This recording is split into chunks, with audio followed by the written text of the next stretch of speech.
Yo, what's good, people? It's your boy Sheed, and welcome back to Straight Shooters.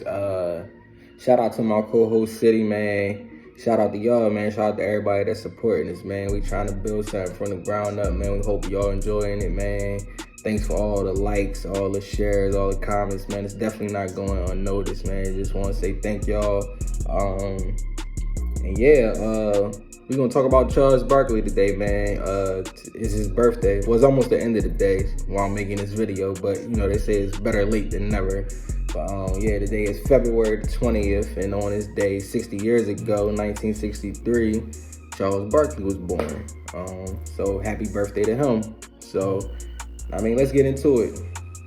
He was born in a small town called Leeds, Alabama, about 10 miles outside of Birmingham, Alabama. And since his Black History Month, fun fact, Charles Barkley was the first African-American baby born into a segregated hospital in that town. So, look at Chuck, man, making Black History on the day he was born, you feel what I'm saying? Shout out to him. And also, he was part of the first group of African-American kids that was allowed to go to the elementary school in that town. So, making more Black history. Way to go, Chuck. He started off from humble beginnings. You probably seen in, plenty of interviews where he talked about his upbringing, real humble beginnings. Just growing up poor, you know how it is, man. Just like, the inner city kids of the day, even back then, just growing up, no father figures. He was abandoned by his father at a young age. His mother did remarry, but Charles' stepfather was unfortunately killed when he was only 11 years old. So I can imagine, what he went through, as an adolescent going through that. And that's what we're here to talk about, man. Somebody that came from those type of humble beginnings to becoming NBA MVP, man. One of the most iconic sports figures in history. You know what I'm saying? Where to start? Let's start with his high school, man. When he was a junior, they say he's only like 5'10", but he was 220 pounds. Like, he was always like labeled as like the fat kid. Like, he even said that himself. He always just like, I was just this fat kid, man, and with a lot of heart. That's how he put it. But he was 5'10" as a junior, and he wasn't even on the varsity squad.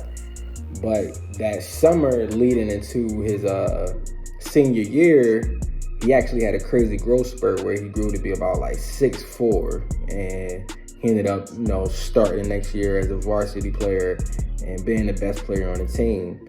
Actually averaged like 19 and 17 as a senior in high school, 19.17 rebounds. That's crazy. And even though he was doing that, he still wasn't getting recruited by any colleges until it was like a big game, down there in Alabama. I think like a state game, semifinals, finals, something like that, where he was playing against a player that was highly recruited, and I guess he did his thing against him. I think he might have beat him, and that's what got the attention of Sonny Smith, Auburn's men's basketball coach, and he recruited Chuck. And, from there, that's what college he went to. He went to Auburn University, and he went there for 3 years. Now, let's talk about Chuck's college career, because he definitely dominated. He became a fan favorite off the rip, the type of personality he got, his tenacity on the court, grabbing rebounds, going coast to coast, dunking, blocking shots. He played high energy, stuff like that. And like I said, he became a fan favorite. Probably because they said too, he became a fan favorite because it was like they couldn't believe like this undersized guy that was clearly out of shape was dominating like this. So, people came to watch him do his thing. Excuse me. And I think for those 3 years too, he led the SEC in rebounding all 3 of those years too.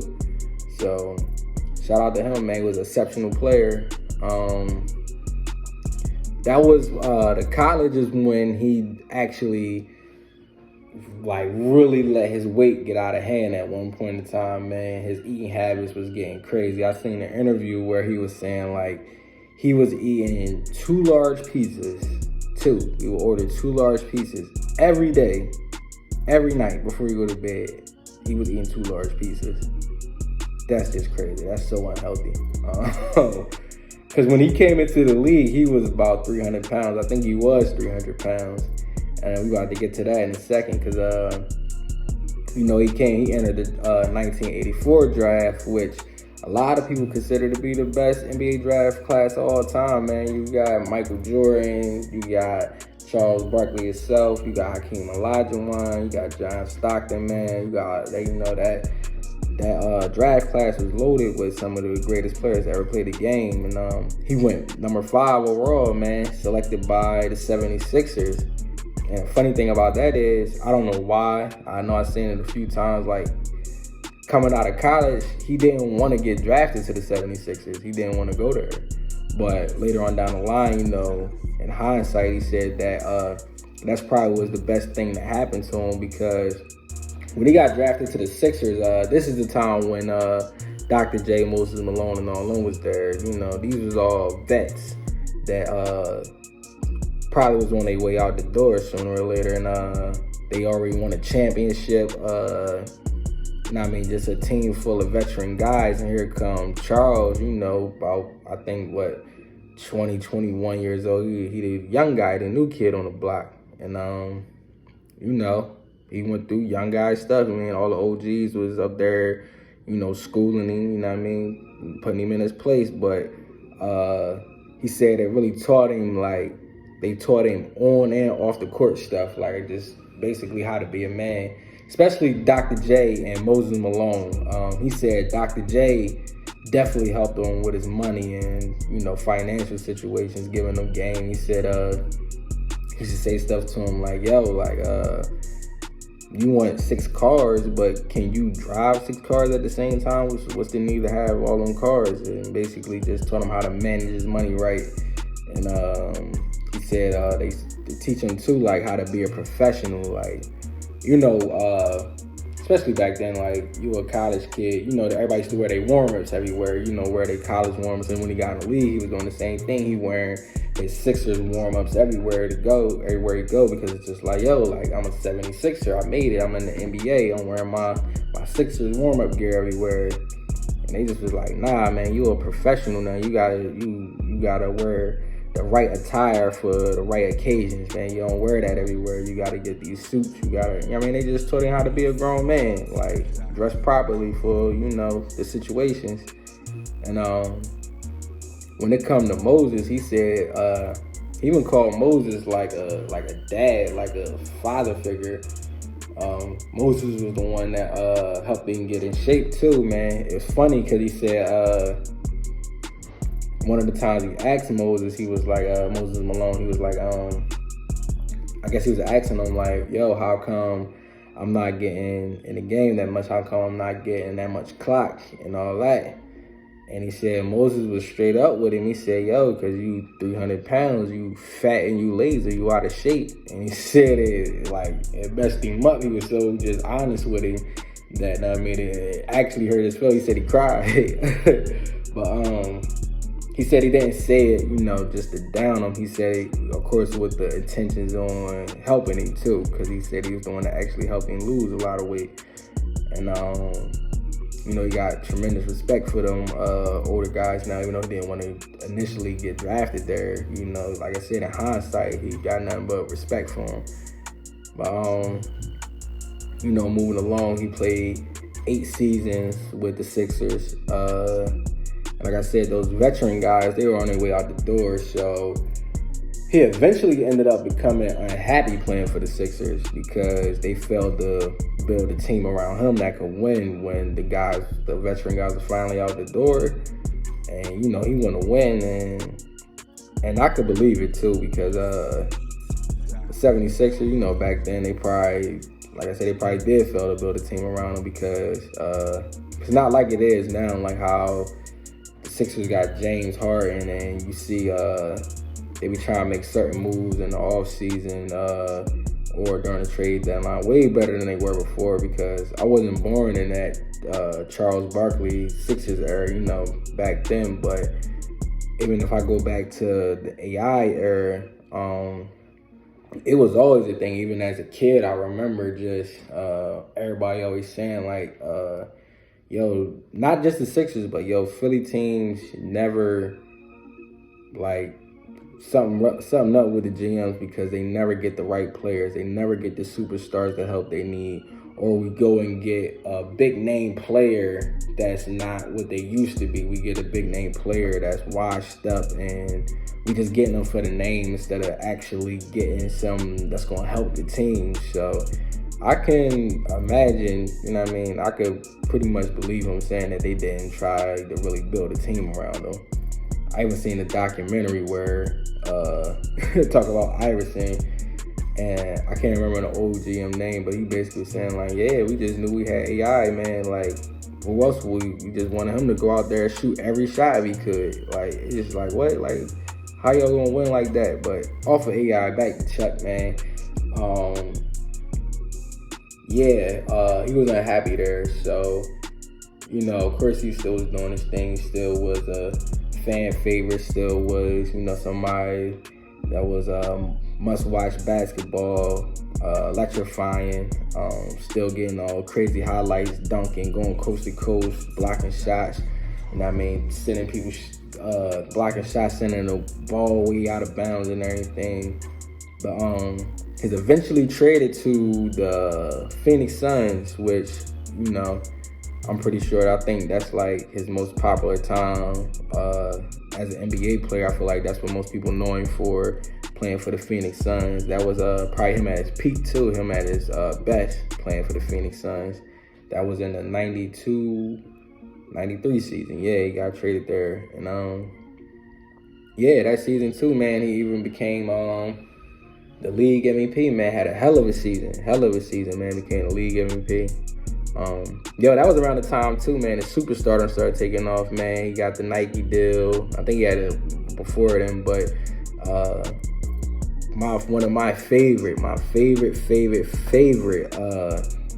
retro basketball shoes, man. The CB34s, man. The 1994 Jones, man. Not the ones they be redropping with the leather and all that and the plastic. That's cool, but I'm talking about the original suede ones, man. The black, white, and purple suede ones, man. I can't find them nowhere. Hopefully I find them soon, man. My birthday coming up. That'd be a dope birthday gift to myself, man. It's the CB34s, man. The 1994 ones, man. Definitely want them Jones. But like I said, yeah, superstardom was taking off at that time during that time with the Suns. That's when it was remember the commercial, I'm not a role model. I'm a basketball player. Your parents supposed to raise you, not me. He was cutthroat like that. But when he went over there to the Suns, man, he joined Kevin Johnson. KJ definitely was a dog. One of the most underrated players too. One of the most underrated point guards and underrated players, Kevin Johnson. Dan Marley, Cedric Ceballos. And like for the next 3 years, man, the Suns was like a 50-win team. You know what I'm saying? And this all coming off the top of the dome, but if memory served me correctly, that I believe that, you know what I mean, at one point in time in that season that the Suns became the favorite to win it all, even over Jordan and the Bulls. Like I said, this is Barkley MVP year. I think that he was picked to win it all, him and the Suns. That's how dominant they was. That's how dominant he was leading that team, man. Definitely was a dog, man. They fell short to the Bulls in Game 6. You know how Mike was giving it up, man. Once Jordan started winning in the 90s, he didn't let nobody win on his watch. So it's no shame in losing to Michael Jordan, man. Especially the way Barkley went out, man. He ain't go out not swinging, man. In game 2 of that final series, he had a dog fight where both of them had 42 points. Mike down there had like a 42-point triple-double, 42, 10, and 9.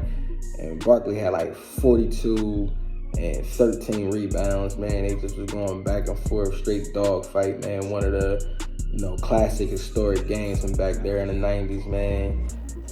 That just show you how good a player he was. And, like I said, the Suns, they was a 50-win team for like the next 3 seasons. And then what happened? I want to say that they switched coaches. They lost their coach some type of way, or they fired the coach. They switched coaches, and like they started falling apart. That's when Hakeem and them on the Rockets ended up winning in 94, 95. And then after that, in 96, that's when Barkley went over there to Houston Rockets. He ended up leaving. Like I said, I can't remember what broke the Suns up. I think Kevin Johnson, his injuries too. He was one of them players. He did get injured a lot. I think he had like back problems or something like that.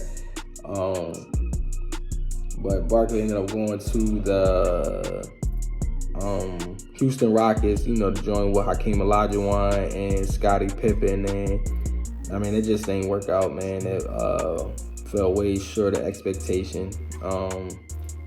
Hakeem, they was all, approaching the end of their career, kind of like they probably was further in their career than KG, Paul Pierce, and Ray Allen was when they formed that Big Three in Boston, in 2008. They probably was all further along in their career than that, because it just ain't work out, man. Hakeem wasn't Hakeem, the same Hakeem he was. Same go for Barkley. And then Barkley and Pippen, was like this, oil and water bumping heads all the time. They still be throwing shots at each other to this day. Especially Pippen. Pippen got smoked for everybody, but it's like, I don't know what's up with him. He got like passive-aggressive smoke, I guess. But yeah, he spent from there like the 96-97 season all the way to the 99-2000 season, where, he ended up retiring after having, a fulfilling 16-year career, man, 16 seasons in the NBA, man, and became one of the most iconic, sports figures in, history. One of the favorite personalities, whether you love him, whether you hate him, man. He just always was entertaining.